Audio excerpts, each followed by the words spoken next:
ఒక ఆధ్యాత్మిక ప్రసాదానికి జిఐ ట్యాగ్ ఎలా వచ్చింది? 300 ఏళ్లుగా మారని ఆ సీక్రెట్ ఫార్ములా దిట్టం ఏంటి? 100 కోట్ల టర్నోవర్ ఉన్న కంపెనీలకే సాధ్యం కానీ జీరో ఎర్రర్ మేనేజ్మెంట్ కేవలం తిరుమలలోనే ఎందుకు సాధ్యమైంది? ఇది కేవలం ఒక ప్రసాదం కథ కాదు, నమ్మకాన్ని మూలధనంగా మార్చిన ఒక next level business model. Welcome to the mystery of Tirumala laddu. Tirumala laddu ప్రయాణం ఈ రోజు మొదలైంది కాదు. దీనికి సుమారు 300 ఏళ్లకు పైగా చరిత్ర ఉంది. 1715లో మనోహరం అనే ఒక చిన్న తీపి పదార్థంగా మొదలైన ఈ నైవేద్యం కాలక్రమేణా భక్తుల అభిరుచికి అనుగుణంగా మారుతూ వచ్చి 1940లో మనం ఇప్పుడు చూస్తున్న గుండ్రటి రూపానికి చేరుకుంది. కానీ ఇక్కడే ఒక పెద్ద ప్రశ్న. 300 ఏళ్లు గడిచినా, తరాలు మారినా ఆ రుచిలో అసలు మార్పు ఎందుకు రాదు? దానికి సమాధానమే దిట్టం. వ్యాపార పరిభాషలో చెప్పాలంటే ఇదొక పక్కా స్టాండర్డ్ ఆపరేటింగ్ ప్రొసీజర్. కానీ భక్తుల దృష్టిలో ఇది స్వామివారికి సమర్పించే కొలత. ఈ దిట్టం ప్రకారం ప్రతి 5100 లడ్డూల తయారీకి వాడే పదార్థాల మోతాదు మిల్లీగ్రాములతో సహా లెక్కగట్టబడి ఉంటుంది. అంటే 165 కేజీల స్వచ్ఛమైన ఆవు నెయ్యి, 180 కేజీల శనగపిండి, 400 కేజీల చక్కెర, 30 కేజీల జీడిపప్పు. ఇలా ప్రతిదీ ఒక అల్గారిథం లాగా ముందే ఫిక్స్ అయి ఉంటుంది. ఆశ్చర్యకరమైన విషయం ఏమిటంటే 300 ఏళ్ల చరిత్రలో డిమాండ్ను బట్టి క్వాలిటీ తగ్గకూడదని ఈ ఫార్ములాను కేవలం 6 సార్లు మాత్రమే మార్చారు. స్వామివారి నైవేద్యం విషయంలో టీటీడీ ఎంత నిబద్ధతతో ఉంటుందో చెప్పడానికి ఇదొక్కటి చాలు. ఇక దీని స్కేల్ గురించి వింటే మీ మైండ్ బ్లాక్ అవ్వాల్సిందే. ప్రతి ఏటా సుమారు 2.5 కోట్ల మంది భక్తులు తిరుమల సందర్శిస్తారు. వీరి కోసం టీటీడీ ప్రతిరోజు సగటున 4 లక్షల లడ్లను తయారు చేస్తోంది. ఒక్క నిమిషం ఆగండి. రోజుకు 4 లక్షలు అంటే సంవత్సరానికి ఎన్ని? అక్షరాల 13,52 లక్షల లడ్లు. 2025లో నమోదైన ఈ రికార్డు గత దశాబ్దంలోనే అత్యధికం. డిసెంబర్ 27, 2025 అయితే ఏకంగా 5,13,000 లడ్లు భక్తులు స్వీకరించారు. అంటే ఆ రోజు ప్రతి సెకనికి 6 లడ్డూలు కౌంటర్ల నుంచి బయటికి వెళ్ళాయన్నమాట. ఇంత భారీ స్థాయిలో ప్రొడక్షన్ జరుగుతున్నా ఒక్క లడ్డు కూడా క్వాలిటీ తగ్గకుండా, పవిత్రత దెబ్బతినకుండా ఎలా బయటకు వస్తుంది? వేల కోట్ల రూపాయల టర్నోవర్ ఉన్న ఎఫ్ఎంసీజీ కంపెనీలు కూడా సాధించలేని ఈ జీరో ఎర్రర్ సప్లై చైన్ వెనుక ఉన్న ఆ మెగా కిచెన్ రహస్యాలేమిటి? అక్కడికే మన తదుపరి ప్రయాణం. వెల్కమ్ టు శ్రీవారి port, the mega kitchen of Tirumala. ఇది ఒక సాదాసీదా వంటశాల కాదు, ఇదొక ఆధ్యాత్మిక ఇండస్ట్రియల్ హబ్. దీని పేరే శ్రీవారి పోర్టు. ఇక్కడ పనిచేసే వారిని పచకులు లేదా పోర్టు కార్మికులు అంటారు. సుమారు 700 మంది శ్రీ వైష్ణవ బ్రాహ్మణులు 2 షిఫ్టుల్లో 24 గంటలు ఇక్కడ నిరంతరాయంగా శ్రమిస్తూ ఉంటారు. వీరు కేవలం వంట మనుషులు మాత్రమే కాదు, తరతరాలుగా వస్తున్న ఆ రహస్య ఫార్ములాను కాపాడుతున్న నిపుణులని చెప్పొచ్చు. ఈ అంకెలు వినడానికి సింపుల్గా ఉండొచ్చు, కానీ లాజిస్టిక్స్ పరంగా ఆలోచిస్తే ప్రతిరోజు 10ల సంఖ్యలో భారీ ట్రక్కులు ఈ ముడి పదార్థాలను కొండపైకి మోసుకొస్తూనే ఉండాలి. ఒక్క నెయ్యి విషయానికే వస్తే ప్రతిరోజు 11,500 కేజీల నుంచి 16,000 కేజీల స్వచ్ఛమైన ఆవు నెయ్యి ఇక్కడ ఖర్చు అవుతుంది. ఇంత భారీ మొత్తంలో నెయ్యిని నిల్వ చేయడానికి ఆలయానికి సమీపంలో 85,000 లీటర్ల కెపాసిటీ ఉన్న భారీ ట్యాంకర్లను కూడా ఏర్పాటు చేశారు. మరి ఇంత భారీ ప్రొడక్షన్ని మనుషులు మాత్రమే హ్యాండిల్ చేయగలరా? ఖచ్చితంగా లేదు. అందుకే టీటీడీ ఇక్కడ అత్యాధునిక టెక్నాలజీని వాడుతుంది. 1984 వరకు కట్టెల పొయ్యిల మీద జరిగిన వంట ఇప్పుడు హై ప్రెజర్ ఎల్పీజీ గ్యాస్ సిస్టమ్కి మారింది. జర్మనీ నుంచి తెప్పించిన అధునాతన మిషన్లు ముడి పదార్థాల్లో ఏవైనా కల్తీలు ఉన్నాయేమో ఆటోమేటిక్గా స్కాన్ చేసి రిజెక్ట్ చేస్తాయి. రిలయన్స్ సంస్థ విరాళంగా ఇచ్చిన 50 కోట్ల రూపాయల విలువైన ఆటోమేషన్ సిస్టమ్ ద్వారా ఇప్పుడు బూందీ మిక్సింగ్ ప్రక్రియ కూడా పూర్తిగా హైటెక్గా మారిపోయింది.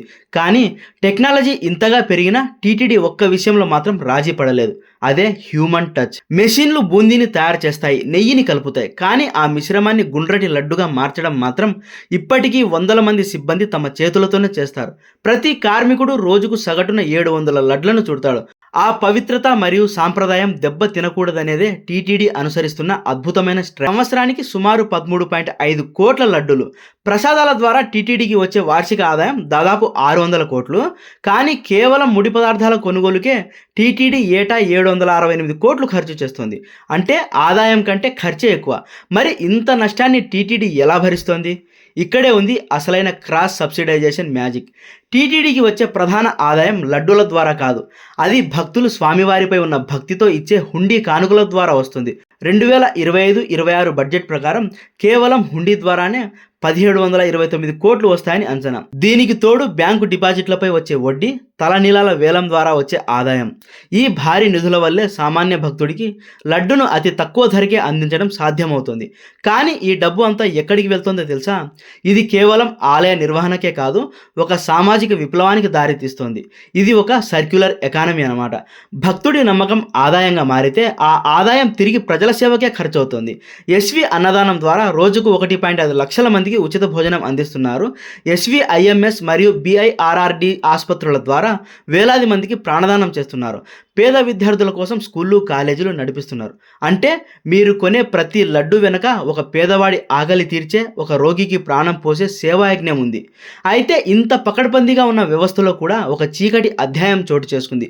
అదే నెయ్యి వివాదం. ప్రసాదం పవిత్రతను, భక్తుల నమ్మకాన్ని ప్రశ్నించేలా చేసిన ఆ సంఘటన అసలు ఎలా జరిగింది? 2024 చివరిలో వెలుగు చూసిన ఈ వివాదం దేశవ్యాప్తంగా భక్తుల మనోభావాలను గాయపరిచింది. ఇన్వెస్టిగేషన్ రిపోర్ట్స్ ప్రకారం గతంలో కొన్ని సంస్థలు తక్కువ ధరకే నెయ్యి సరఫరా చేస్తామని టెండర్లు దక్కించుకొని నాణ్యత లేని కల్తీ నెయ్యిని సరఫరా చేశాయని తేలింది. ఇది కేవలం టీటీడీ బ్రాండ్ మీద జరిగిన దాడి మాత్రమే కాదు, కోట్ల మంది భక్తుల నమ్మకంపై జరిగిన దాడి. కానీ ఒక గొప్ప సంస్థ తన తప్పును ఎలా సరిదిద్దుకుంటుందో టీటీడీ ఇక్కడ నిరూపించింది. దీనినే బిజినెస్ టర్న్ అరౌండ్ అంటారు. టీటీడీ వారు నెయ్యి సరఫరాదారుల అర్హతలను మళ్ళీ కఠినతరం చేశారు. తిరుమల కొండపైనే 75 లక్షలతో అత్యాధునిక ఫుడ్ క్వాలిటీ టెస్టింగ్ ల్యాబ్ను ఏర్పాటు చేశారు. ఇప్పుడు ప్రతి నెయ్యి ట్యాంకర్ను పరీక్షించిన తర్వాతే కిచెన్లోకి పంపిస్తున్నారు. కేవలం ధర తక్కువని చూడకుండా క్వాలిటీకి మారుపేరైన కర్ణాటక మిల్క్ ఫెడరేషన్ అంటే నందిని నెయ్యికి మళ్ళీ ఆర్డర్స్ ఇచ్చారు. ఈ ప్రక్షాళన తర్వాతే భక్తుల్లో మళ్ళీ నమ్మకం పెరిగింది.